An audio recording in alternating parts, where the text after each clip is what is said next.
If you ever have problems with your kitchen mixer tap, this is how to sort it out.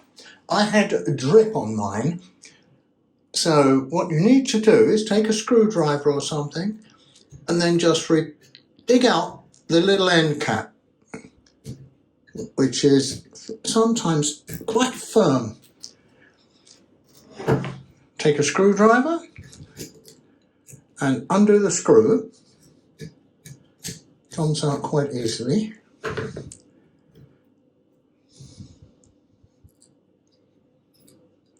Here we are. And remove the end cap. Now, with a spanner, it could be quite stiff to do. Place a spanner on there and unscrew it. This is your cartridge. And this is what regulates the water flow, as you can see.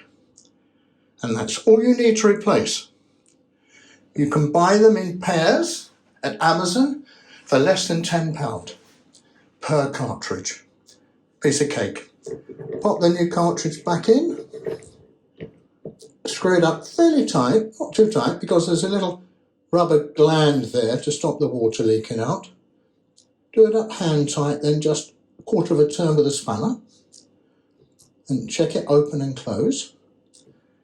Replace the lever, place the screw in the end, tighten it up and then put the end cap on, and that's it. Job done. Nice and easy.